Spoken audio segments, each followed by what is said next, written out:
Greetings, friends, and welcome to another episode of the Mistake Zone, your weekly dose of our lives and the mistakes within them. My name is Jaren Wade. Joining me, as always, one of my best friends in the whole wide world, Matt Alba. Hey, Matt. Yo. If someone were to just generally ask to pick a letter, what do you think the most picked letter would be? Ooh. I don't know. I want to say like R or something like that. Okay. Mm-hmm. And also joining us this week, one of my other best friends in the whole wide world, Rakush. Rakush, same general question. If someone were to generally ask to pick a month, what month do you think would be the most picked answer? I think December. Fair. A lot going on in December. Jaren? What's up? Are you doing Don't Bash Me at the start of the episode? No. So we went to the movies recently, and one of the theaters near us does this thing where there's every, I think, afternoon or something, they'll have a member, somewhat of the community, just come in to do a activity, some sort of showing, whether it be a performance. This week in particular, there was a local magician, and even though there was signs saying, hey, here are, we'll have a magician, he'll do a set around this time, no one was really coming through to actually watch it. So during this duration that was he was here, if someone was sitting down in the lobby in kind of the bar waiting area, he would go up to the table, chop it up a bit and do some magic tricks. And while we were waiting for our film to start, he was doing just a few tricks, some sleight of hand stuff, but also a lot of those, hey, pick a number, pick a letter, pick a month. And it kind of got me thinking in that moment, sure, with magicians and, street magic and the like, you have all these people trying to guide you to a certain answer. Yeah. But there's always, to me, that thought of there must be a common denominator to all these answers where even if you're not trying to guide them into a particular route, there must be something that's more common than the others, where when Rakush says something like December, that makes the most sense with the holidays, where I think just the way the conversation was going, typically I would just say August if for a month, but just that's also something really interesting to me is just how the psychological aspect of these magic tricks, where even though I might say August, I felt like I was guided to say a certain answer, and then that's where the trick kind of evolved from there. So that's a long-winded way of saying I like me some magic, and even though I kind of felt bad that, he can't do his performance in front of a larger crowd, there's also something intimate about going to a table and having a magician just, chop it up for 5-10 minutes before your show, and then see some cool sleight of hands, get your mind messed up a bit. But yeah, that was our pre-movie going experience, to where, Rakush, when was the last time you saw magic in person? I've never seen magic in person, Jared. Oh, really? Fair. Sorry, is it common for people to see magic in person? I don't know. Matt, I feel like we've probably seen magic together in some capacity, we've seen magic together in person, Jaren, at least once, because I remember someone coming up to us and doing a card tricks for some reason when we were at Celebration Square. Right. Always good. Matt, I love me a good magic. I like buying into magic, where every time I think about it, I think about this one time, I'm not sure if you were there, Matt, but a bunch of us went to Dave & Buster's, and it was one of those, you will get a discount. Were you there, Matt? I think you were there. I was definitely there. Yeah. You would get a discounted rate of entry plus like tokens if you stayed for a magic show. And all of us went to the magic show, but before it started, everyone left because they just wanted to do Dave and Buster's. But I was the only one who stayed because I wanted to see some magic. I love seeing magic in person, guys. But Jared, I don't like. Sounds, Jared. What's up, Rakush? Like you would not like watching Breaking the Magician's Code from 1997. No, that's like not half, but a good portion of my TikTok algorithm is just magic being shown. Like I can buy into it. It's kayfabe, Rakush. You have to buy into it, and if you let yourself buy into it, even though you know it might be make believe, you can still enjoy it. Sorry, Matt, you got cut off there. I mean, I was just gonna say, Jaren, I prefer to seek out magic. I don't like when magic is thrust upon me. Fair. You have to be a willing participant, and sometimes you're not a willing participant. I'm just picturing someone randomly walking up to Matt in like, just a random street somewhere and going, man. Magic, and throwing cards at him, and Matt just being in like a pool of tears. Are you saying Are you saying if you were assaulted by a magician, you wouldn't be like, you would be cool with that, is what you're saying? I don't know if I'd be cool with it, but it's just a visual of how you described it as like being thrust upon you. Yeah. It's just like, a funny visual. I'll go watch a magic show. I'm like not against that, but I don't like it when I think this isn't limited to magic. Actually, I don't like it when people force me to be a part of a thing. Yep. I guess fair. You don't like talking to strangers. Oh yes. I think that that's probably the base of it. I don't like stranger danger. Yeah, of course. Gang, speaking about talking to strangers, we're recording on a Sunday evening, and Sunday morning earlier today, we needed to go to Costco to get some toiletries, to get some more dog food, just some organization stuff. So we roll up around 10 minutes before opening, and then we see a bunch of people kind of just lined up in front of this Costco. And I half jokingly said, "Oh no, is there a Pokemon drop?" My partner goes on Discord, and boys, today was a Pokemon drop for like a Surging Sparks Costco pack of there was an ETB and an Elite Trainer box, and then I believe some additional boosters with it. And we thought, what the heck? This is a story. Let's go try to wake up. And boys, or wait up. Boys, this was probably one of the worst lining up experiences I've ever seen, just because you hear all these horror stories about Pokemon drops at Costco. And with the only silver lining being, I feel like this is the only time I feel comfortable enough, I'm with my brethren, that I'll just start talking to the people around me and just talking about Pokemon drops, about how, hey, this is the first time I'm at in this certain city for Costco drop. Isn't normally like this. How's the GameStop Pokemon drops in this city? And that's always a fun time for me, just because you're meeting new people. I think my partner met this girl also in line. They exchanged contact information. My partner made a new friend, new silver lining there. But all that positive stuff aside, normally there's some sort of line system.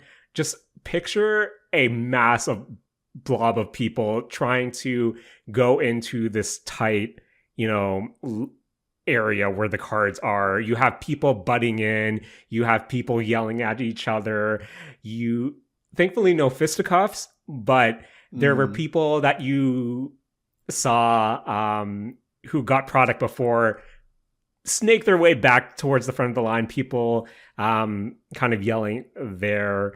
And a lot of my neighbors in line were like, "Oh, I went to Waterloo or I went to London." And like, it's not like this. Normally there's a single file. Normally there's numbers, but this city in particular, it was chaos, guys. It was chaos. It was gross. We didn't end up getting product. And I don't know. It kind of put me off attempting to go to EB Games at the end of the week for the new Pokemon drop, just because area we're in, only one EB Games. And I don't know, vibes are off. And I feel like that will carry over to the end of the week, where Rakush, you also went out this week, got to see, surround yourselves with also like-minded individuals.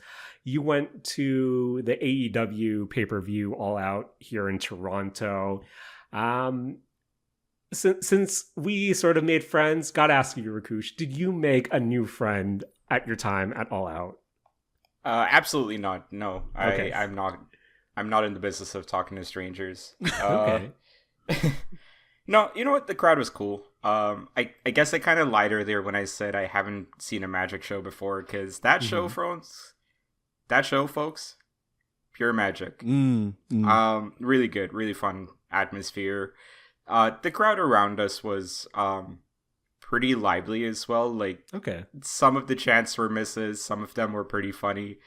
During the main event, one of the guys just yelled like, "Hangman, my parlay," while like everybody's losing energy as well. So like there's some really fun moments there.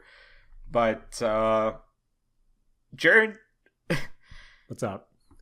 It's everything around this show. Like whenever you go to like one of these arena shows, stadium shows. So for those who don't know, I was at a wrestling show, All Out Toronto.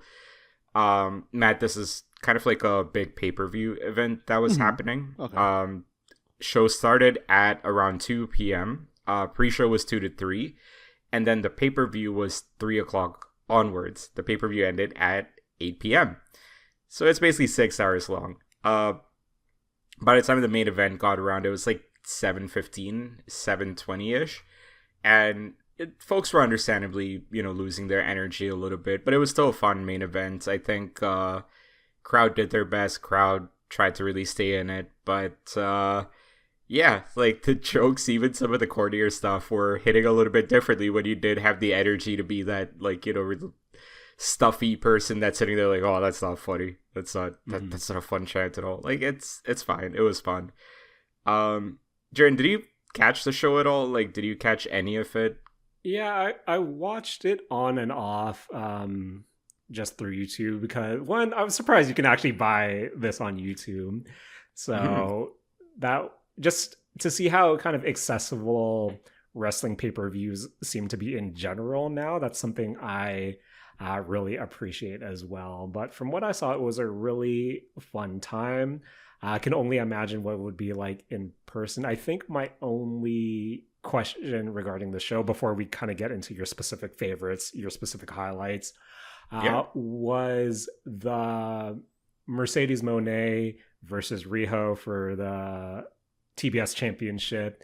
At least from what I perceived during the stream, I think that's when the crowd started to kind of die down in terms of energy, where to me it was a pretty hot match, but at the same time I feel like, when you have I forget when on the card the show was, but you're already that many hours deep and you have a few hours more.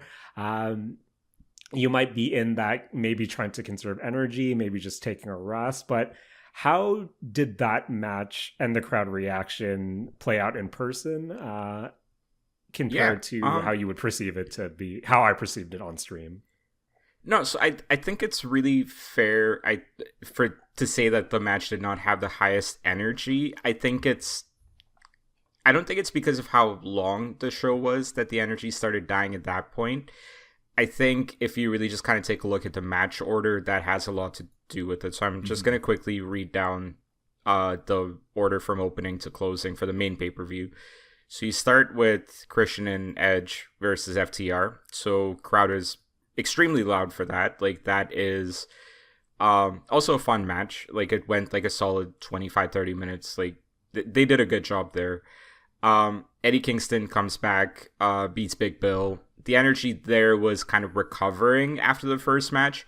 Then you have Mark Briscoe and MJF, and that match, I would say, was, even like 24 hours later, probably my favorite hardcore match of the year, just because of how distilled sort of like the use of the weapons in the match was.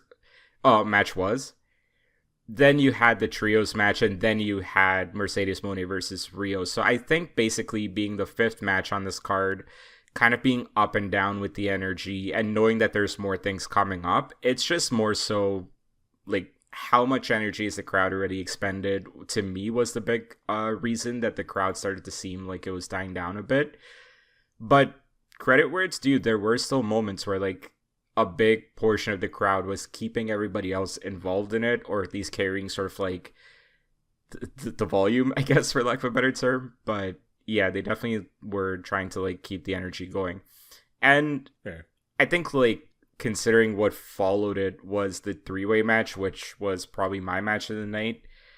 I know, Jaren, you said you wanted to get into that later, but like considering that match also had a very high sort of like crowd energy level to it, I think it's just the placement of the Rio Monet match. Yeah. No, that's fair. You know, that happens. And again, this was another Beefy Boy pay-per-view. The total runtime, again, was one of the things that, you know, made my partner and I kind of question of, oh, should we try to last minute check this out? But kind of real quick in terms of the, you know, watching the stream in the background experience, just had to mention, you know, it's making its way around the internet, that Big Bill versus Eddie Kingston. That ending and some of the calls during the stream. Rakush, you know, you said there's some hits, there's some misses. Oof, the ending to that, plus the commentary, kind of deflating if you're a watcher and a fan of Eddie Kingston. Sorry, could you fill me in on what that's about? Because I was there live, so like I wasn't hearing the commentary or anything, so I actually don't know what this is referring to. So the ending was you know, Eddie Kingston just came back from this I believe it was a ACL tear or something. It was like a broken foot. So he comes back after a while, fights Big Bill, and the ending is him doing his signature, which is like this backhanded lariat, like back fist lariat type thing. Yeah. And you know, understandably, you know, you might have some ring rust. You know, you're still kind of getting into it. In person, Rakush, did it look like Eddie might have whiffed that hit? No. Tony Schiavone, you know, one of the commentaries, you know, all-time greats, etc., kind of said, "Ooh, that was a miss." And then Eddie gets the 3 count, which, as a viewer, I thought, "Ooh, that's not the best look." Okay. I understand now. Yeah. Sorry, like I didn't know what this was regarding. I haven't actually gone back and watched it on TV yet. I do plan to, so I might have more thoughts on this later. But yeah, that's weird. I don't know why. I mean, maybe it was a whiff when I actually watch it back, sort of thing. But yeah, I don't know. That match was. So I kind of feel like that match should not have gone on second if it were going to be on this card. Because I think this is the kind of thing, if you put it later in the evening, like if you had swapped, you put the TBS title match in the second spot, put this match in the second last spot, and then move the ladder match to after the trios match, I think you have a very different energy for the entire night there. But that's just fantasy booking. Fair. But Rakush, sometimes fantasy does become reality. I think you already alluded to it. I think when I looked at the card on paper, there was really one match I really wanted to see. But Rakush, what was your favorite match of the evening? So triple threat match between Takeshita Okada and Mascara Dorada was easily the match of the night. However, I do want to give some flowers to 3 other matches. The tables and tax match between MJF and Briscoe, again, probably my favorite hardcore match of this year, just because of how, again, like they just distilled it down to like, you got these 2 things, you bring a chair in, sure, but like you got like these 2 items. How do you build a match around 2 items? And they did a phenomenal job with that, so credit to them for that one. I think the ladder match between the 4-way ladder match between the tag teams, absolutely bonkers match, really fun match.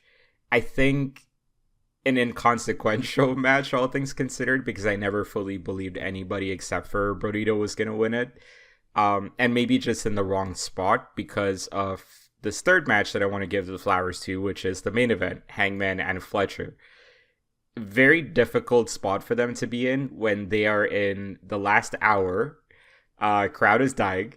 Crowd has expelled all of their energy on this ladder match that, like, you need to now spend another, like, 10 minutes of your match, the opening 10 minutes of your match, basically just kind of allowing the crowd to get back into it. And so, like, I think it hurt them a little bit, that show order, but they still did a really good job with the main event, I think. So, flowers to those 3 matches. But yeah, let's just talk about the triple threat match. Jared, that was, outside of Kenny versus Will Ospreay at Forbidden Door 2 years ago, this is probably one of the coolest matches I've seen live, because holy shit, like, all 3 of these guys got in some absolutely insane spots. And I think beyond just getting insane spots in, the accuracy with which they were hitting most of these spots, I think, is what really elevated this to just, like, me and my friends that were there, Saucy, who has been listening to the show, he was there with us. Like, we're all just talking about this match, and it's like, that was easily, like, even on paper, just the match of the night, and it absolutely ended up being that. And surprisingly, like, Mascara Dorada ended up being kind of like a star-making performance for him, which I think was by design, because it was pretty obvious he was going to eat the pin, and still, like, they were like, just go do your shit out there, and then he just absolutely tore the house down, and he carried a lot of that match respectfully to the other 2, but yeah, that was a phenomenal match. Oh man, Rakush, it sounds like you had a heck of a time. Always great just to go to see live events in person, whether that be sporting, concerts, entertainment. But Rakush, what up, Jaren? I'm on R Squared Circle right now, one of the wrestling subreddits, and the number one on a hot, aside from the 2, pinned topics. Rakush, I'm reading a topic that says AEW All Out, stinky experience. Please shower before events. Right. Last question. Rakush, how smelly was AEW All Out? So, good news. All my friends use deodorant and cologne, so didn't experience that in the 101 section that we were sitting in. Crowd was okay. I think, honestly, the general hygiene in our area was pretty good. I don't know if I saw anybody that stood out as, like, visibly musty. So, I'm sorry for this person for what they experienced, but maybe getting a little defensive here. Bit of an overgeneralization that the crowd was musty that night. I don't think it was. Rakush, when I went to Forbidden Door a few years ago, man's beside me could have, read this thread, in my personal opinion. But No. That was AEW All Out. Before we move on. What's up? Before we move on, I do want to complain about one thing, just in general. I get the criticisms around the show length of these AEW pay-per-views. Although at this point, I think it's a known commodity that these things are going to be long. If you're in the crowd actively complaining about how long this show is, I think you got to live with the decision you've made at that point. Like, you knew what you were getting into. Like, these shows have not been under 4 hours for at least a year at this point. So, like, that is one thing where it's like, sometimes you just got to make the best of, like, where you're at. And sometimes some fans, especially with wrestling, end up just being too grumpy.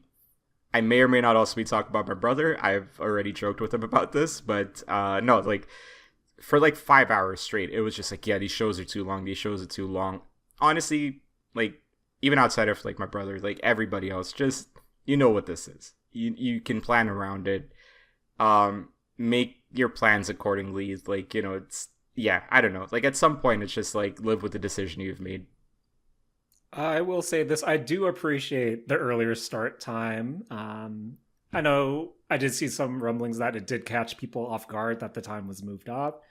But, if AEW moves forward with a lot more kind of afternoon pay-per-views, I think that makes the length a bit easier to swallow for me at the very least. Because if I were to go in person, at least I'm not, as I said here when we talked about Forbidden Door a few years ago, I can't really appreciate that main event because I'm trying to make sure we get to our train on time or Unless, or else we're just going to be waiting for another hour. So I think that one, to be fair, the timing did not help out. Like it's like midnight. We got to go back to like a different town essentially. So like I do understand some of those concerns, but yeah, if like the show started at 3 p.m., like look again, like last week before, I think we were talking about you going to Demon Slayer 4DX, right? And versus All Out, and the joke was, but Jared, don't you want to watch like 6 hours of wrestling? Like we already knew what it was. We knew exactly what it was going to be. So it's like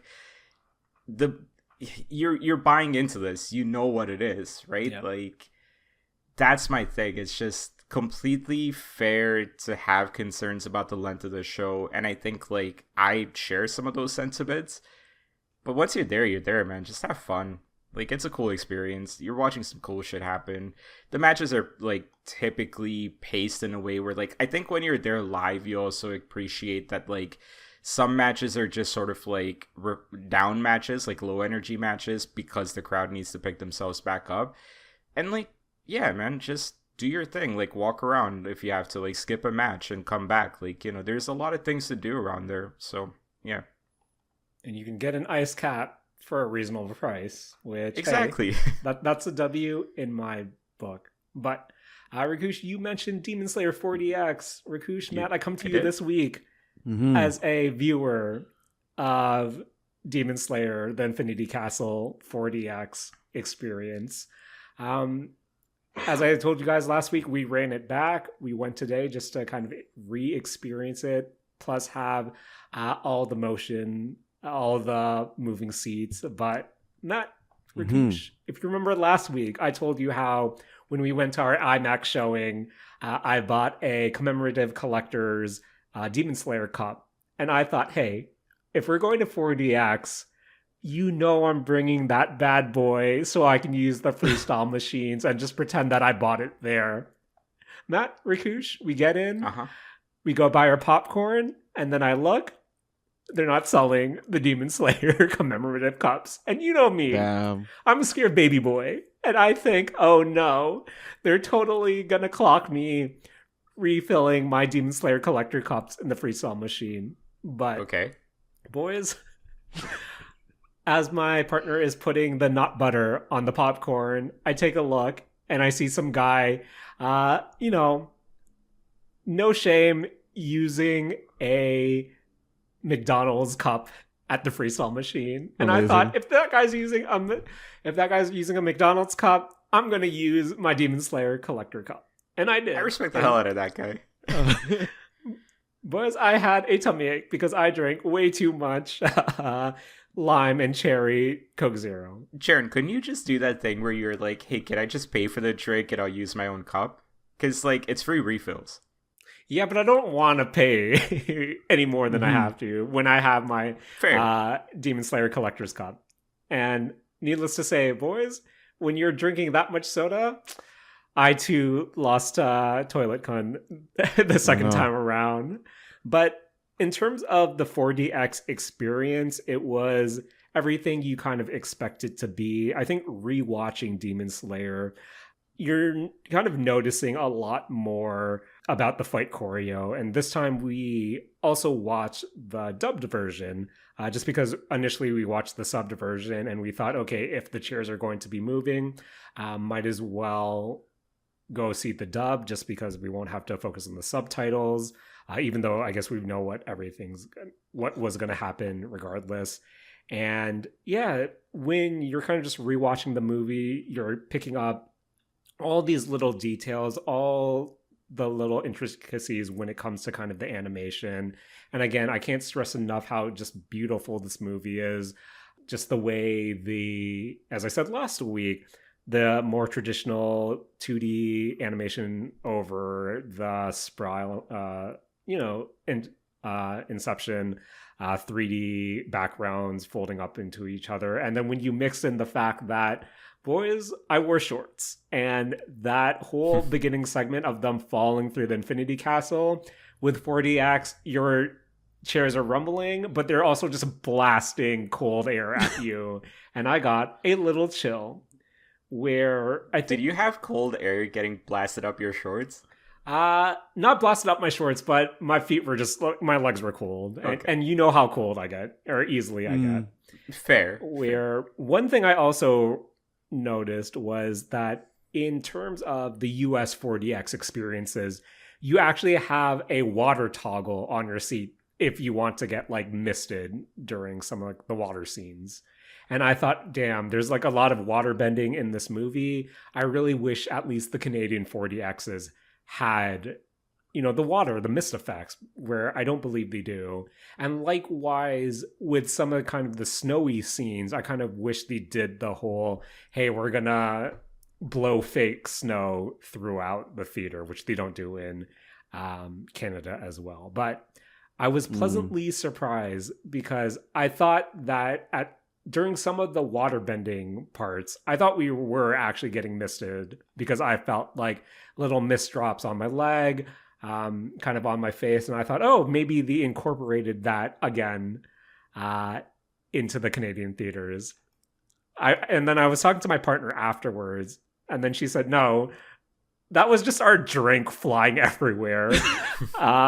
Because boys, those seats be rattling. And if you want your missed experience, maybe you should bring your own Demon Slayer Collector's Cup, kind of fill it to the tippy top, and maybe some Coke Zero will kind of spray on you. Where it's like a goof. Matt, I'm still of the camp where I don't know if I find 4DX super distracting or not still, where I think some instances are still kind of overdone. And it's one of those, you really can't rest your head against your chair just because your head's just going to be bobbing up and down. But if I had to have a few criticisms, it's one of the 4DX experiences is these flashing lights. Usually they're associated with any lightning strikes, big flashes on screen just to kind of amplify that. I feel like, especially for the Demon Slayer movie, I feel like that could have been tuned a bit better, where there were some instances where swords would clash, or, during Senetsu's thunder breathing, where something would happen on screen and then it would flash just a second or two after words. And I thought, man, if only that was a bit tuned better, I thought that would be more effective. And kind of same with some of the seat moving, where for like a lot of the major hits, it would be 1-to-1. And even when you're kind of falling through the Infinity Castle, I do like how it's not, all these jerking motions, but it's kind of this subtle, the seat's like rocking back and forth or moving side to side to kind of mimic what's happening on screen. But again, during the parts where it's a lot of parrying or just like quick strike successions, it just felt like the seats were just moving back and forth really fast, as opposed to trying to get it in tune with what was happening on screen. But other than that, still a fun experience, still a roller coaster. But again, Matt, as you brought up, this movie is top loaded with a bunch of roller coaster 4DX experiences. But when we get to the Akaza part and everything after that, just subtle rocking, if anything, and you don't get, because Matt, you know how the movie plays out, you don't get this big crescendo moment at the end of the movie. And after that part of the movie happens, I feel like just the 4DX just stopped really being a thing, where it was really intense in the first part, but man, once that starts to happen, it feels like they were reaching with, okay, maybe we'll rock your chair subtly, or here's some fireworks, maybe we'll do a flash, where you're right, Matt. I feel like that really kills the movie, especially when it comes to the 4DX experience. But the last thing I wanted to say about the Demon Slayer Infinity Castle, especially the dub, boys, did you know Channing Tatum did a voice for this movie? Oh, who Who's Channing Tatum in this movie? It was the Asaka's dojo sensei, the father figure. Oh man, it's a good goof. It's a good goof. I'll be honest, Hondo, I thought he did a really good job. Where I saw a few TikToks earlier with him doing some behind the scenes recording, and I thought, he was kind of hamming it up. I thought it was okay, but didn't really fit. But man, just seeing it actually throughout that whole portion of the movie, I thought he did a really good job.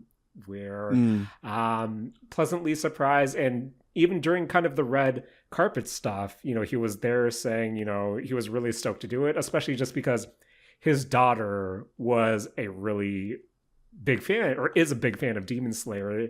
And when he told her the news that he was going to play a part in the movie, she was really stoked. And I think that whole story, plus the fact that I legit think he did a good job, just made it even better. Where Matt, gotta ask you, what celebrity would you cast to do a dubbed voice for the next Demon Slayer movie? Oh, I'm trying to think of any interesting characters that would probably show up in the Demon Slayer movie that hasn't already shown up in part one. I don't know, Jaren. I don't know. Fair. Rakush, how about you? Does any celebrity stick out to you that you think would make a pretty good shonen anime side character? Oh my god. It's a tough question to answer on the spot. Maybe we can come back to this one before we end the episode. We'll wrap it up. But yeah, that final question. So after rewatching Demon Slayer, also. Slight spoilers. Boy, do I feel bad for every Shinobu cosplayer I see going to this movie. And then again, happened the first time, happened this time. Walked by the Shinobu cosplayer and she looked big sad. But not. Who's upper 5?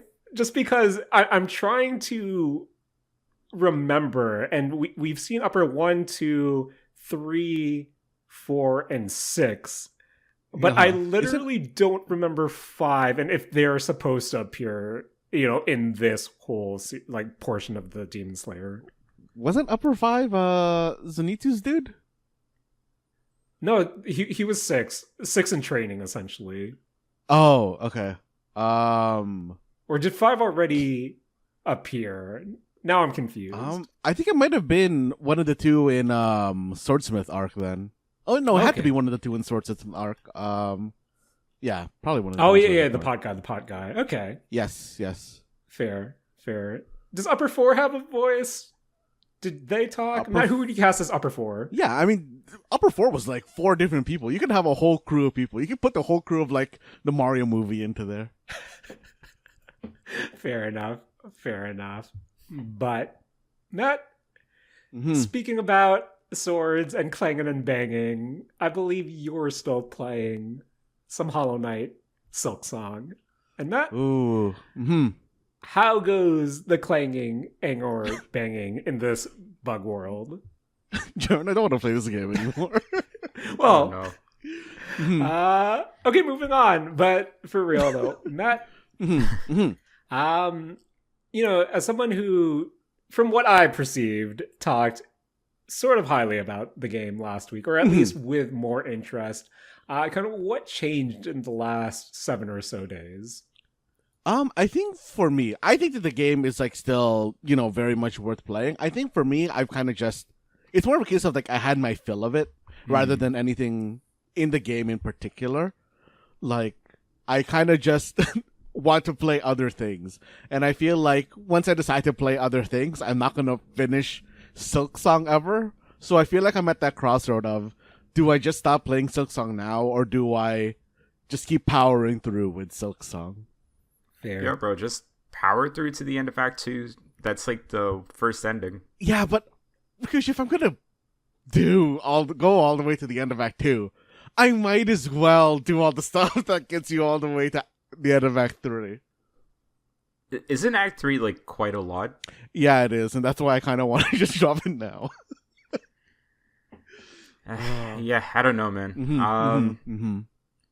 Do you want us to convince you to play this game? Like, where do you want to take? Oh no! I don't need any convincing to play this game. I think in my heart of hearts I know where I'm going with this, but I don't know. I still think that the game is like very good, and like I like Rakush, like how are you feeling on how much you've played this game? So I'm close to the end of Act 1 from what I understand. So I still got a ways to go. So obviously, because, yesterday with All Out was quite busy.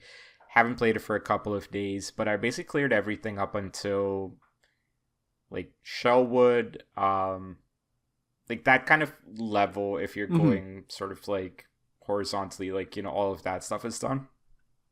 So I'm either about to get into... what is it, Burning Sands or Burning Steps, I think, or into Bile Water, which, God, I don't know. Man. But yeah, I don't know where to take this conversation at this point, Matt, because I guess I was kind of coming into this not knowing that you're about to drop the game, and so, like, I kind of had a few different things written down that I kind of wanted to bounce off of you, but... I mean, no, let's go. Okay. Before that, also, Jaren, did you want to say something in the middle there?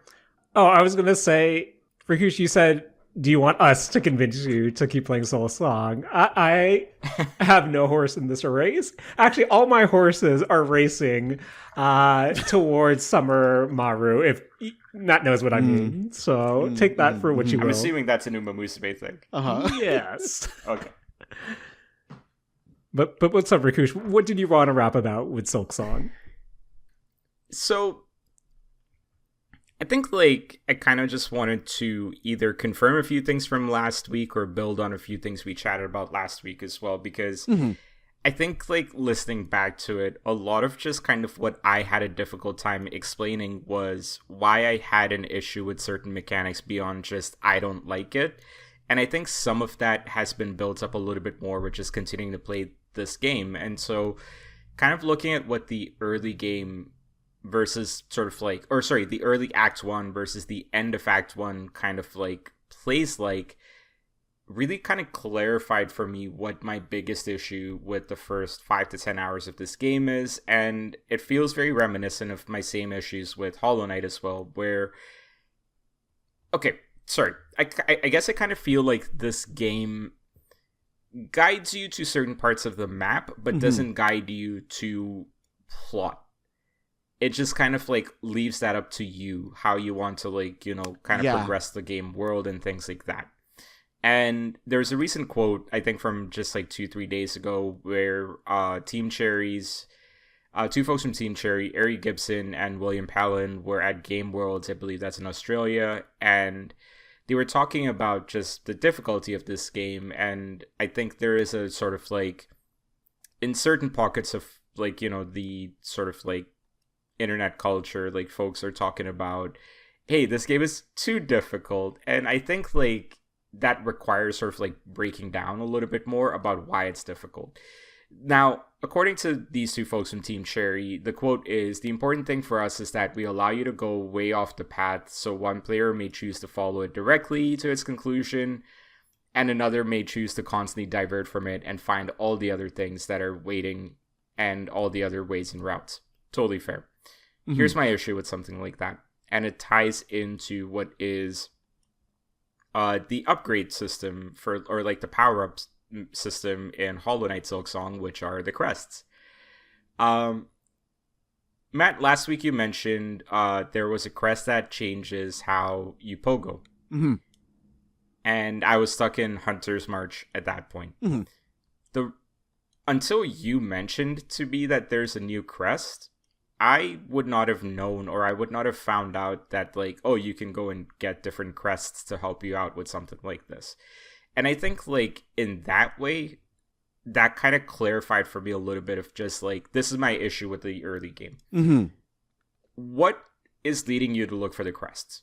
Is there an NPC that is talking about crests? Is there an early unlockable crest to go for that you're pointed towards? Beyond just, like, the standard hunter crest that you get, right? Like, what is it that is driving you to look for more crests?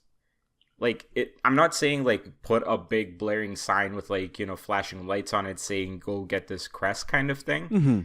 But is there an NPC that is kind of just like the lady that sells the maps, right? Like maybe like she has some throwaway dialogue. I don't know. Did I miss it? I don't believe I did.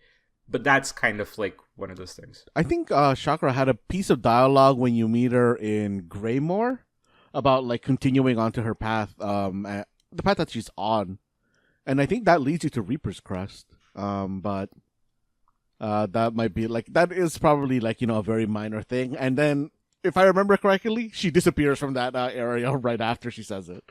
Yeah, so I know exactly which part you're talking about. Mm-hmm. I remember that conversation as well, being if you want an easier path, go west. If you want the difficult, or like, you know, you want to avoid the monsters, avoid the east kind of thing. So that is there a little bit, yes. That is, to me, not directly tied to a crest. But if you interpret that as being tied to a crest, fair, right? It's in Greymore. Greymore, for me, was 5 to 7 hours into the game. Mm-hmm. Partially 5 to 7 hours because I did Hunter's March first, which was a solid like hour and a half before I got to the boss, and then I did the boss after I got to Greymore. So that's, I mean, you got the Greymore way earlier than I did. I think I didn't get the Greymore until like 10, 12 hours in. There you go, right? So that kind of strengthens the point a little bit of like, is that early enough in this game to drive a person to look for like a crest? Is that early enough to motivate a person to power up versus just sort of like, you know, continuing head like full steam ahead? This quote about like you can veer off the path to find different things. Yeah, that's Metroidvania, right? Like I completely understand that. But there is a certain sort of like, it's the meta part of that, right? Like how are you, I guess, sort of breaking that fourth wall, or like providing some sort of guide to the player to tell them, go look for these things. I mean, but the thing is, you don't need the crests. You can, you know, get through the game with the basic crest, and I disagree. Really? Like I think that the basic crest is the best crest in the game in terms of just like so play style. Like I know that in terms of like, you know, if you break down numbers, it is not, you know, oh yeah, highest DPS crest, but I think that, and this is actually something I wanted to ask both of you in terms of this isn't limited to Silksong. This is more so like a game play, or like how you guys prefer to play games type of thing. Because I think that the basic crest, the Hunter's Crest, I think is the name of the first crest, is the most balanced move set across all of the crests, at least all of the crests that I have right now. So we should explain this a little bit, Matt, because I think before we ask the question, what are the crests? Yes. What are they changing? What are they impacting? Okay, so the crests are basically just how you're attacking. Your basic attacks, your how your pogo works, your up attack, your like air attacks, like the way that they come out, the animations that they have, like these are all changing based on which crest you have. In addition, you're gonna be able to equip different tool layouts or special attack layouts, as well as the stuff that you get unlocked further in the game. They are going to be affected by the crest as well, because the crest is just basically changing everything about your basic move set. And like going back to what I was saying, like I think that the Hunter's Crest is probably like I think the best, most balanced crest. I think like everything in the original Hunter's Crest move set is like plays very well. And I was wondering like how you guys feel about going from something that in your, I guess, like opinion, like would feel very balanced versus going towards something that you guys think would feel more it's like, okay, let's say the Hunter's Crest is like every single move is like a 7 or 8 out of 10. And then going to another crest, like 70% of the moves are 9 out of 10s, but then the remaining 30% are like doo-doo water. Like, how do you guys prefer to play that type of balance in terms of move sets? So just to summarize the question, you're asking about, do we prefer having all the sliders set to the same number versus min-maxing for certain abilities? No, it's more so that like everything is like every attack in the for example, like having every attack be viable versus having only some of your attacks be particularly viable, and the rest are kind of like, either bad or not your style.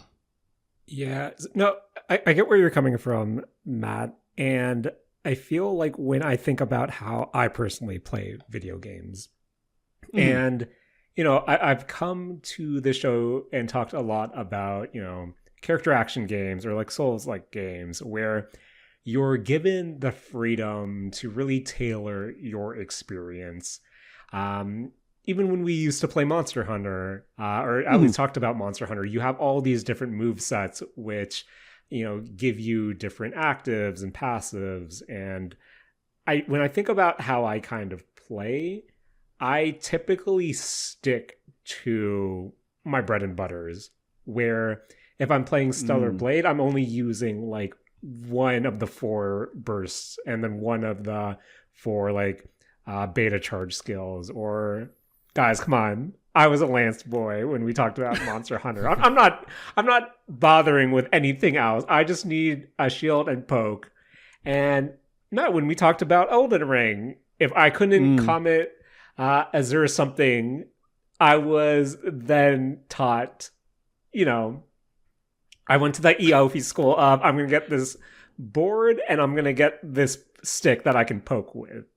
Where I feel like when it comes to seeking out additional move sets, or from what I understand these crests to be, those seem to be geared towards players that want to kind of explore with different builds, explore with different play styles. But given how you guys have known me for like a decade, even closer to 2 decades now, where I'm mostly a one and done person, and as I get more older, I feel like in that one and done run, I'm trying to figure out what's the most efficient, the least intensive way I can go do that, so I can move on to the next run. Where I think the question of what would entice me to find all these different crests, if your bread and butter is essentially given to you in the beginning.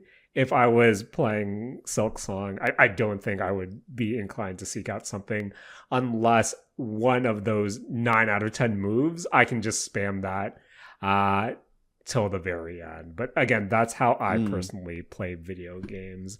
And if there's someone who actually wants to sink their teeth in and explore every ounce, every pixel that this game has to offer, I feel like that's motivation enough. Couldn't be me, though. Couldn't be me. So I think I get where you guys are coming from. For me, the biggest issue with kind of framing like the Hunter's Crest as Jaren, in your words, bread and butter, or Matt, the way you're describing it is sort of like everything being balanced, like as far as damage output is concerned, is that it's not just around the damage, it's around some of the other parts of the gameplay that are impacted as well, right? Like last week you mentioned there's the Crest of the Wanderer if I want to go and change my pogoing. That was an important update to me, because once I got that, Hunter's March became manageable, and then that allowed me to continue playing the game to a further level as well. Whereas if I didn't know about the crests, and if I were just trying to brute force it or like whatever, through that area itself, what is the benefit for me with the rest of the game itself, right? Like, am I getting used to using the diagonal in a way that is going to be beneficial for other upcoming parts of the game as well? Possibly. But then is that actually encouraging me to go and look at everything that the game has put, or that Team Cherry has put into this game world? To me, that also is not the case if you're just powering through without looking for these crests as well. And then you get to a bunch of different boss fights, and then there's different builds that you can use as well, right? Like there are different kinds of tools that you can apply that help with things like collecting extra beads or rosaries, or collecting extra shards based on damage on certain enemies, things like that, right? Like you could customize it in a way that is helpful there for sure. But I do feel like it is a miss outside of just our personal experiences, I think it's a miss to not at least like encourage a person to say there's plenty of these out there sort of thing. It's just like this is sort of like the gift and the curse of having like, you know, complete freedom with a game like this is you can go anywhere you want. You can explore wherever you want. But then what parts still need to be explained is the question that I guess I'm more so asking with these kind of things. Because another example of this is the Needlin.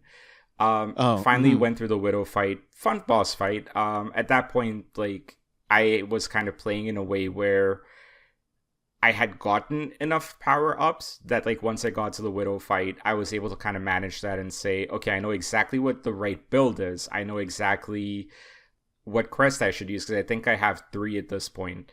So, like, you know, tying into the things I was saying a little bit earlier, right? So, like, there is some of that as well, right? Where it's like, okay, cool, I have the Needlin. You unlock the Needlin, and there's a couple of sentences written about what the Needlin does. Where do you use the Needlin? Is there an NPC that tells you where to go to use the Needlin? There isn't. You just have to kind of figure some of these things out yourself as well. And I get that the exploration and the experimentation is a part of the game. A big thing about the Needlin is it's kind of similar to I forget is it the Spirit Needle from the first Hollow Knight? Are you talking about the Dream Needle? Dream Needle, thank you. Yeah. That's what I was thinking of. It is basically the replacement to the Dream Needle this game, right? So you're bringing that from Hollow Knight 1, so you're like, oh, okay, I can like try and use this like in different places, but there's no direct like immediate correlation between the Dream Needle and the Needlin either. So like there are some of these things where it's just what I'm curious about is why Team Cherry has made some of these decisions to not explain some of these things within the game world itself, right? Like, why leave everything up to exploration in a world like this? I mean, like, that's sort of like the kind of issue I also have with games that do story or explanation in the vein of Souls-like. Because I feel like in a lot of those kind of games, it is very much about, hey, I don't know, go look at a wiki. Like, go read this wiki and then play this game. And I feel like that is just kind of shitty. Like, it always feels bad to like do that. Like, I feel like if you have to look at a wiki to really like understand how to progress in a game, it's pretty rough. I don't know if you've done the Mists already, Rakush. No, but I've seen it and not looking forward to it. Yeah, if that mechanic was not spoiled for me and what you're supposed to do there, I would never have figured out how to do the Mists. Right. And I had even, just happened to also look up like, oh, after I saw that, oh, how are you supposed to learn this? And when I was, kind of just like reading online, it's basically just, again, a footnote somewhere. And that one is, I feel, pretty rough because you can't progress through that area unless you're using pure blind luck, and you need a lot of luck to get through that area if you don't know the mechanic. You know what else could also help with something like that? If they don't want to make it explicit by like, oh, like an NPC tells you go here kind of thing, right? Like have a better journal in the game. Where like every journal that you unlock, you can actually just read it in like your menu, in your inventory menu sort of thing. Yeah, I honestly, like, Elden Ring is still burning me that it's never got a journal. Or Jaren, that game doesn't have a journal yet, right? Doesn't have a way for you to track anything. Nope, that's another Excel file for me. Damn. Yeah. And yeah, I think like I can't remember which game we were talking about with regards to that, right? Where like we're talking about tracking things in a different document or whatever it is. Blueprints, yes. Yeah.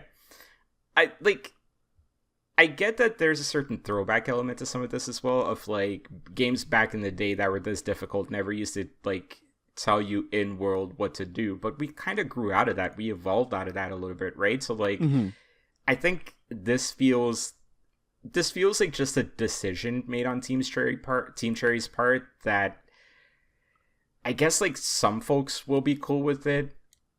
I don't know, like to me it just kind of feels questionable that like, some of these things are not fully explained outside of say like a wiki or something like that. And like that to me is the big difference between early game versus mid game, where like why was the Widow fight for me easier It might be because I was stuck on Savage Beastfly for like 5 hours, but that's neither here nor there. It might be more so to do with just like at that point of the game, I have now looked at everything on the map that comes before that fight. And so I have unlocked everything that I could. And part of that is maybe kind of the counter to the argument that I'm making, which is, well, see, like you got to that point, right? Like you got to the easy part of the game. My thing is, not everybody's going to get past those 5 to 7 hours where you're not able to figure that stuff out, right? Like not everyone's going to be able to give it that time to click. And I guess like ultimately that's where I'm kind of stuck on. Even with the original Hollow Knight, that's where I was a little bit stuck on is that trade-off in a outside of the game sense, is that trade-off worth it? And that's the part where I'm not fully certain, you know? So yeah. Couple of other things before we can move on from Silksong, sorry, or if you want to share a few other things as well. But at this point with like rosaries, there was a big concern early game for me of like, oh man, like I don't have enough rosaries. But now I'm just kind of like relying on 2 farming spots to kind of cheese that system a little bit. Save. Because yeah, like, you know, I think like if they're gonna go out of their way to make you lose the rosaries, then I am just gonna game the system a little bit, right? I don't know if I'm gaming the system too much, but am I bad? Like, I don't know. Should I feel bad about this? I feel like it's perfectly fine to grind for the rosaries because, like, I don't know if you've reached this point, Rakush, but I've reached the point where rosaries are. I guess I've like stockpiled enough. I tied up rosaries. I can't remember the term that they use for the ones that go into your inventory. Right, but like the combined rosaries that I don't even go for my cocoon anymore sometimes. I'll just like, you know, let it fester somewhere. I'll go die and then I'll just like pick it up from like beside the bench. Cause the rosaries are like kind of irrelevant for me now. But that is because I did do a couple like, you know, just grind sessions of, okay, I'm going to build up rosaries, get them all into my inventory, and then I'm going to go, you know, play the rest of the game. Yeah, which speaks to like what we were chatting about last week as well, about just kind of how the shards at least felt a little bit irrelevant, right? And like, yeah, and I think like it's this like added frustration of like mid game or like late act 1, let's call it. I don't need the rosaries as much, the shards as much, and so why again is it so difficult to manage these things early game kind of thing, and why is it required to game the system this much in order to be fine with this sort of thing? Again, questions that don't have answers. It's just, you know, I think just like personally for me, this thing that burns me about the shards is that they're also tied to the bench. Like, you get back your, you know, X amount of charges on your tool at the bench anyway. I don't understand why you need both that system and the shards. I think it should have been one or the other. So, would you have been fine if they allowed you to toggle that on and off? Toggle, what do you mean? Like, just like get rid of the shards? auto refilling of the tools. So, yeah, the shards are specifically used for the red tools, right? Yes. Now, it auto uses the shards to refill the amount of tool inventory that you have. I feel my bigger issue comes with, like, and this happened a lot when I was stuck in Hunter's March, right? Like, fighting Savage Beastfly, is when I ran out of shards, and I was using the tool, the trap tool quite a bit. When I ran out of shards, I then had to farm for like 5-10 minutes. In a game where you are expected to die and repeat and learn from the repetition, that's kind of breaking up that flow and experience a little bit in a way that just feels tedious. Outside of boss fights where you keep dying, I don't think it's that much of an issue. I mean, I think so. Maybe it's not something that we need to think about, but yeah, go ahead. Yeah, but I feel like both Hollow Knight and Silksong have had unneeded amounts of tedium in them. Yeah. That, you know, really don't need to be there. They feel like game design practices from before, you know, like certain quality of lives became normalized, which is kind of just like, what brings that extreme feeling of tedium to me. I know that, you know, a lot of people complain about the runbacks, and I kind of wish the runbacks weren't there either. I understand why they're there. Like, it does, make you pretty used to the platforming. And I don't think that there are any bad runbacks that I've run into yet. They are just long, which is the part that I don't like. Sorry, this could lead to my next question as well, but have you by any chance fought Grohl yet? No, I don't know who that is. That's the one in Bilewater. Oh, okay. Yeah, Bilewater is like a fucking shitty area anyway that I... Okay. That I kind of... Okay. I wish I had all the traversal tools already.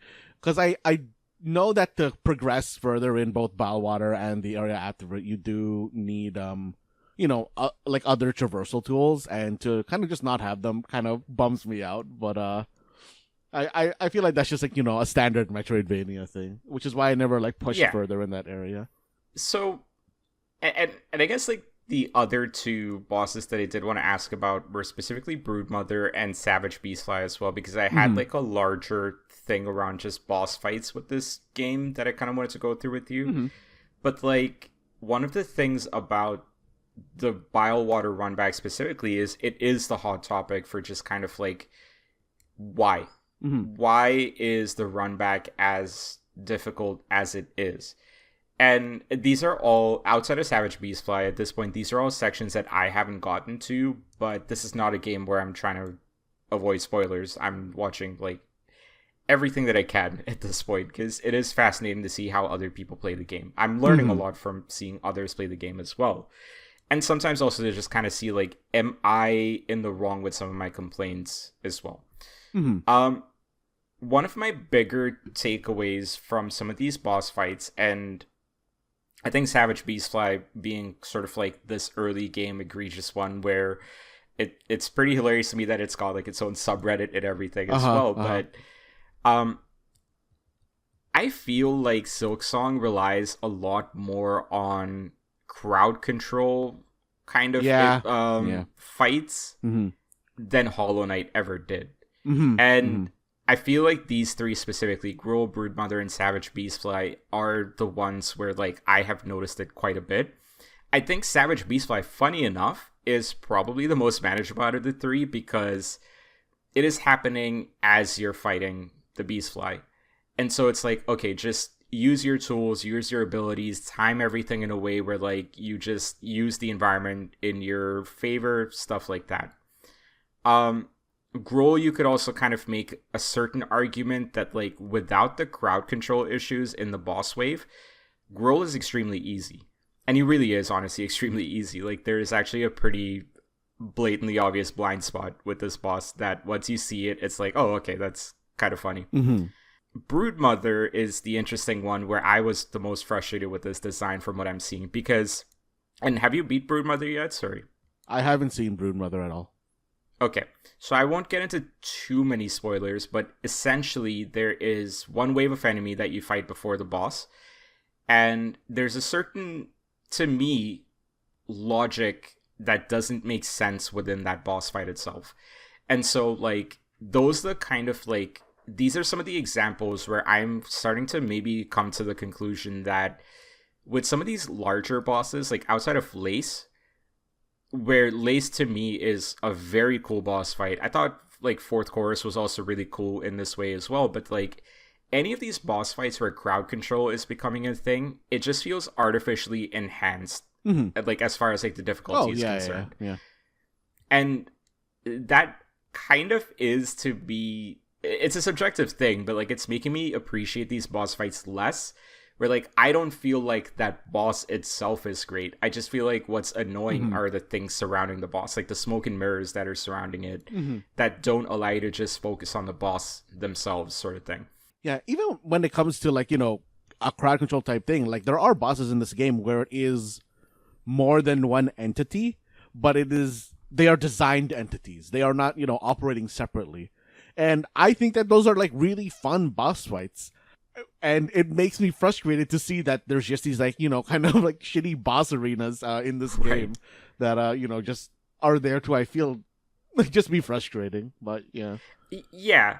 I think, like, that's that's ultimately as well, like, kind of like playing a little bit more into just like, the more I play of this game, I do still really enjoy a lot of the game, especially like now that I have these different crests, right? Again, tying into the earlier convo, I do feel like the different crests to me have been pretty crucial in like unlocking what makes a certain boss fight like quote unquote easy or like manageable, right? Like I do think it plays a big part in that.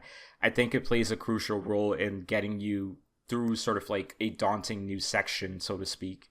Like even just with like the rosary farming, like I think that helps out a lot as well. But like it almost feels like outside of these things that I enjoy, the boss fights outside of like Lace have not felt like, and Widow to an extent was fun, but I felt like at that point the Widow pattern was kind of noticeable for me personally. I don't know if you had that same experience or not. Oh yeah. The pattern is like very noticeable for Widow. It's just for me, my issues were that I just kept getting messed up by the bells. Fair, yeah, bad RNG on that one. I mean, that wasn't even bad. Okay, no, that wasn't bad RNG. I was just like, I don't know why I always jumped into the diagonals after they bounced on the floor. And I don't know, that's just like a weird thing. It's almost like what's it called when you're trying to avoid something, but you're focusing on the thing too much and you like crash into it? It's like a thing where you got target fixation. I think I just had like target fixation like on a lot of these boss fights that I had like an issue with. Totally fair. Yeah. But yeah, I think like I don't know, it's this weird balance in the boss fights of I still go through some of these bosses and I'm like, I could have done this differently. It's on me. While also still at the same time being like, yeah, this is just heavily reliant on crowd control kind of thing in a way where like it is kind of taken away from the experience for me a little bit. But yeah, I don't know if you had that same experience with the bosses, Matt. Like, are you as impressed with the bosses this time around as, like, with Hollow Knight 1? I mean, I like a lot of the bosses in this game. As long as it's not, like we were saying, arena-type boss, I like a lot of the bosses. They are all designed, like, very nicely. The more the boss is, like, the more that you can understand the boss's tells, the more I tend to like the boss. Even though, hey, it's a lot more understandable what this boss is about to do. I think, for me, that is the fun of it. Every single move having a very specific wind-up and learning which wind-ups associate to which move is what I enjoy about the Hollow Knight games in general. Yeah. I haven't run into any that have, like, a tell that can go into one of two moves. I'm going to assume that, just with how Silksong is, or Hollow Knight is in general, that'll be a thing on later bosses. But, right now, and that would be a thing that I would be, like, interested in seeing anyway, because I like the concept of having to respect two different moves possibly coming out from one wind-up. I don't know if I'd like that. I'm weirdly enough gonna compare this to baseball, but like there's a big thing going on with like pitchers basically. So in baseball, when you're throwing a different kind of pitch in slow-mo, your arm can, like, you can typically catch that the pitcher's arm is moving a different way for a certain pitch. Sometimes it's a tell, sometimes it's not, but they've gotten so good at having different pitches from the same release angle at this point that it's almost impossible to tell until you actually see the move itself. If that happens in this game, I don't know how I'm catching that. Like, I would not like that. I see. I mean, I kind of like that sort of thing. Just in terms of like having to anticipate, just in the boss fight in general. I think that sort of thing is fun, but I can very much understand why that would be a bummer to like deal with as well. Yeah. And the last thing about the smoke and mirrors thing I was mentioning as well, right? Like, and how it ties into the runbacks. To me, the runbacks are also smoke and mirrors. Like, you make the runback difficult because the boss himself or the boss themselves are not difficult, then that's where it's like, why are they making the runback so annoying? Why are they in Hunter's March putting that weird ass bench? Which, funny enough, you warned me about one last week, and I'm like, it's got to be this one. And lo and behold, yes. Well, watch out for the other ones, I guess. Yeah, I'll keep it out, I guess. Yeah, like I like it just takes away from at least what I consider to be the fun part of the game, which is what makes it frustrating. Yeah. I agree with you. But yeah, I don't know, man. I still think like I think it would be cool if you finished everything up until Act 2, but I don't know if you're actually gonna do it. So we'll see next week. Still a fun game to me. As frustrating as it is. Yeah, like I want to just say just to say it again. I am not, considering dropping Silksong because it is not a good game. I am dropping Silksong because I personally feel like I'm not going to get anything particularly new out of it. Yeah. In terms of it's going to be like a new boss fight. They'll have like unique moveset, but I feel like from a, moment-to-moment gameplay, I don't think anything new is going to be coming anymore. And I feel like that's usually when I tend to like peter out of games. No, I think that's fair. From what I've seen, there are some interesting boss fights coming up. Like, I think the run back might be like before you drop it, give that area a try because yes, it's annoying. But I'm curious what you get out of that. Yeah, the issue there is that I have to do so much stuff to go get the double jump, which I think is needed to even access that area. Yeah. And hey, I don't know. Maybe I stop playing the game like the next week as well. But I don't know. I'm still gonna try to make more progress in it. Actually, Rakush, what's your hour count right now in Silksong? I think I'm approaching 17 or 18 hours at this point. Okay. And no exaggeration, a solid 5 or 6 of those were in Hunter's March. And a solid part of that was fighting Savage Beastfly. It was a really annoying fight. That guy tricky. That guy tricky. Maybe, honestly, the bosses are easier for me now because I fought Beastfly that early in the game. But I think you fought him like... Oh, yeah, you did fight him pretty early. Yeah. Because, like, there was just something about Hunter's March where, like, even just looking at it in relation to the rest of the map, I didn't see any reason to go back there after I beat the Savage Beastfly, and I'd done everything else. I go back there every so often to the statue to see if, like, anything I've unlocked interact with it, but, like, I still don't know. So, apparently there is something in that room. Oh, okay. I'll message you afterwards. Oh, okay. But... like to me, like that area is so isolated in its own little space that like yeah I was just like might as well finish this up and like not have to come back here too often kind of thing. So Silksong, fun game. Yeah, definitely fun game, definitely worth playing. Yeah, different than what I thought it would be. Still fun.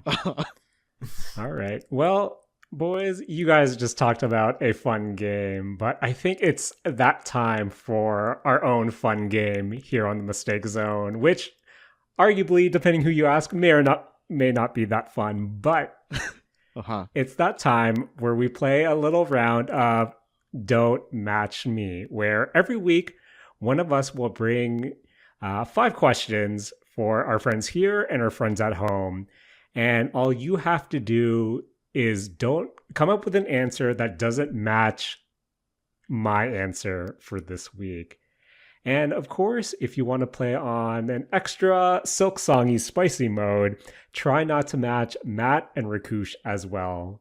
And of course, since this is an audio diary, if a category question comes up that you may not have an answer to right off the rip, feel free to pause, look it up, and unpause and see if your found answer doesn't match ours. But I feel like we'll try to keep it more general this week, so hopefully you don't need to go to that Google search bar. But boys, I went to the movies this week, as I do quite frequently. So for this week's Don't Match Me challenge, let's go to the movies. And boys, we're all together and we're looking at, the Cineplex or the movie theater website, and we're looking at all the different ticket types.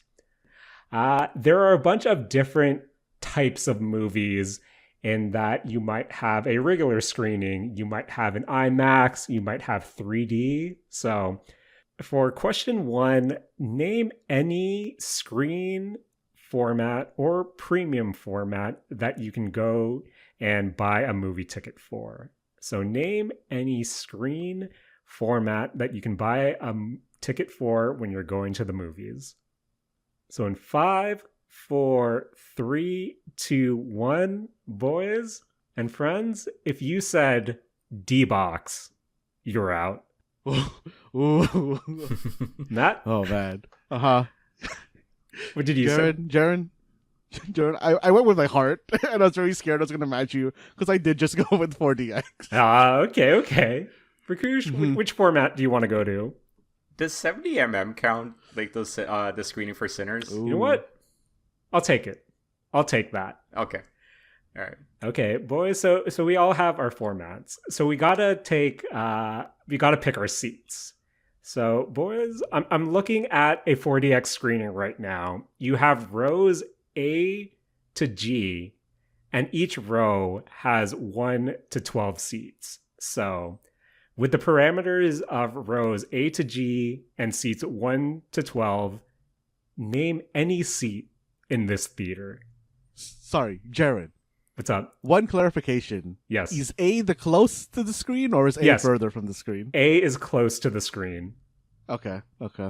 So again, with the parameters of rows A to G and seats 1 to 12, with A being the closest to the screen, name any seat in this theater. In 5, 4, 3, 2, 1, friends, if you picked G2, sorry, I'm sitting there and you're out. Ooh. Oh no. Where are you sitting? Jaren, I'm a couple rows back. Oh no, wait. I don't know how my alphabet works. A couple rows ahead of you, I think. I'm in G, or not G. I'm in E1. Okay. Rakush, where are you sitting? Mm-hmm. I'm taking B12 because that's the multivitamin I have to take every morning. Fair. I realized I forgot to take it. It's important to take vitamins. Vitamin check. Okay. Mm-hmm. Question 3. Guys, what's up? I've been considering buying a pill caddy for my daily vitamin. We're at that age, Matt. We're at that age. Not a bad idea. Yeah. Do it up, bro. And they're all gummy vitamins too, which is like a weird look. But Matt, if it makes you feel better, when I was waiting in that god-awful line for Pokemon cards, I was right beside the gummy fiber vitamins, and I thought, I should pick some up. Man. Need more fiber. But need more gummies. For question 3, we picked our format, we picked our seats, now we're heading to the concession. Question 3, name a beverage that you can get from a movie concession. So name any beverage that you can get from a movie concession. In 5, 4, 3, 2, 1. Boys, this reminds me of a time me and my friends got milkshakes because that is my answer. So if you said milkshake, you're out. Oh man, could you imagine sitting in 40X with a milkshake and that being what you get splashed with instead of Coke Zero? Oh man, I feel like it wouldn't splash. Yeah, it might be thick enough. It's triple thick, so it's good. Matt, don't you just love inside jokes that only a few people will get? But Matt, what did you get beverage-wise from the concession? I mean, I feel like I gotta get the basic beverage of just a standard Coke Zero. Okay, fair. Rakush, what are you getting? I'm going with something they no longer sell. It's those red and blue slushies mixed together. The slush puppies. They don't sell those anymore? The ice? No. Well, depends on the theater. Depends on the theater. Some of the ones where we used to live had an icy machine. So if you find them in like the neighborhoods that you guys live in, please let me know because I would exclusively go to that theater. I miss those. Fair. Oh man. Fair. So boys, we got our bevs, but we gotta get our food on or snack on. So question 4, name any food item you can get at a concession stand. Name any food item you can get at a movie concession stand. So in 5, 4, 3, 2, 1. Boys, if you said nachos, you're out. Ooh. Matt? Oh, yeah, that was my second choice. Mm-hmm. What are you getting at the concession stand? I went with a very classic bag of Maltesers. Ooh, good choice. That's a good one. That's a good one. What are you getting? I thought you guys were gonna go with popcorn, so I went with chicken strips instead. Ooh, good answer. Reminds me of the time we went to one of those wrestling pay-per-views at a Cineplex, and I snuck Junior Chickens in my pocket. Those are a good time. Ooh, classic. Nice. Classic. Nice. So guys, question 5. We got our snacks, but of course we got to get that large popcorn so we can get our refill when we leave. Mm-hmm. But I'm looking at the flavor packs they have right beside the cash register, and I think, damn, impulse buying. So question 5, name a popcorn flavor pack that you can typically get at a movie theater. So, name a popcorn seasoning flavor pack that you can typically find at a movie theater. So in 5, 4, 3, 2, 1. Shout out to the Canadians because I picked the ketchup packet. Not the actual ketchup packet, but the ketchup flavoring season packet. Like the powder. Yeah. Just put in some Heinz straight on it. I mean, you could if you want to. I don't like that visual. Matt, what flavor packet are we mixing in addition to the ketchup? I think I picked one that might go pretty well with the ketchup.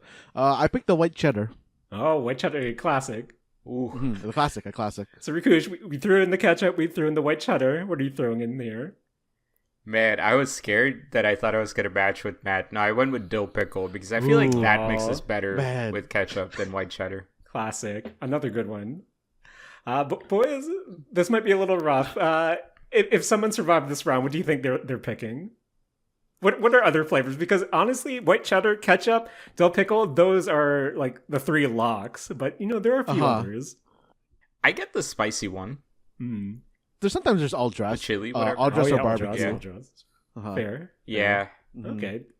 I've seen cotton candy, and I think that's a mistake to have there. What? But I don't think that's a common one. I mean, if you can put the Maltesers into your popcorn. You can put the Reese's. So I think like the sweet ones, there should be sweet seasoning. Yeah. But like, I don't know, something about cotton candy. Yeah. Like as the powder flavoring is wild. Like you could use the Maltesers and the Reese's as what I believe Cineplex likes to call flavor enhancers. To spice up your popcorn eating experience. But to make your whole popcorn eating experience cotton candy popcorn is to me a bit rough. Fair enough. Also salt and vinegar. Oh, right. Classic. Okay, boys, we got our snacks, we got our bevs, and it's time to enjoy the movie. And hopefully you guys survived the Don't Match Me challenge for this week. Or did you? Boys, real quick, I know Matt wants to wrap it up, but I feel like sometimes our friends are surviving a bit too much. So, Don't Match Me, Match Royale bonus round. Matt, here are 5 categories real quick. Matt, what was that letter in the beginning of the episode that you said? I said R. Friends, if you're listening right now and your name begins with R, you're out. Sorry, Rakush. Yeah. Oh, what the fuck? Rakush, I asked you about a month in the beginning of this episode. Remind our friends what month you picked. Oh, man. December. Boys, friends, if you were born in December, you're out. 3 more categories. Oh, what the fuck? That's out. Friends, I'm not out. Aren't you a December kid? No, I'm a last day of November kid. Oh yeah. Oh, take that, Gen Z. Friends. Oh man. So 3 more categories. If you're wearing a t-shirt right now with a graphic on the front and the back, you're out. Joke's on you guys. I'm not wearing a t-shirt. Oh no. Category 4. If, speaking of the vitamin check, if you had your daily vitamins in the last 24 hours, you might be healthy, but you're also out. Damn. And I survived. Oh, no. Question 5. You gotta take your vitamins. You're old now, man. You can't be doing this. Question 5. If you went to Costco this weekend, like you, I'm out and you're out too. So friends, Team Cherry, hire this man. Hopefully you were able to survive not only this week's Don't Match Me challenge, but also the bonus Don't Match Me Match Royale. And Matt, oh man, another Beefy Boy episode, but I want to thank you, as always, for joining me this week, editing this podcast, and of course, debating, playing some Silksong. Thanks, Matt. Yo, thanks, man. You know, Jaren, of course, I want to thank you as always for hosting the show and bringing us a particularly eliminating Don't Match Me. Hey, sometimes our friends have to lose as well, but who knows when a Match Royale will pop up. But I do know that I also want to thank one of my best friends in the whole wide world, Rakush, for joining me this week, having fun at AEW's All Out, and also trying to convince Matt to keep at Silksong. Thanks, Rakush. Yeah, you know, I just gotta play it cool with him sometimes. You know, if I try too hard, he'll stop playing it out of spite. So sometimes you just gotta be like, yeah, you know. Yeah. Do you think, man? Do you think? Yeah. Do whatever, man. Yeah. That's cool. That's cool. Gotta keep me guessing. Fair. So, boys, releases coming out. Hopefully next week I can bring you some Silent Hill F. Matt, Rakush, will you guys be checking out the release of Hades 2 YRN? No. Probably not. No. Okay. Man, Jaren, I have been watching for the show in a while. Pogi play Borderlands 4. Man, I want to play Borderlands 4. Oof. Matt, are you saying you're looking for a premium game experience? Oh, man. Honestly, not that premium. Not that premium. Rakush, you gave me a signed Borderlands loot crate by one Randy Pitchford or whatever. Oh, man. Rakush, should I thank you for that gift? That was from like PAX, like a very long time ago, right? Yes. Man, I forgot about that until you said that right now. Glad you still have it. And I'm glad. I don't know. Is Randy Pitchford still talking shit on Twitter? Or X.com, I guess. Always. Guys, all I know is if we want to criticize Borderlands 4, we need to be able to program our own video games. And that, well, I go learn to program my own video games so I can talk mess about Borderlands 4 if you know, I'm able to buy this premium gaming experience. In the meantime, please take it away. This has been the Mistake Zone, and we're all out of hints to finding crests.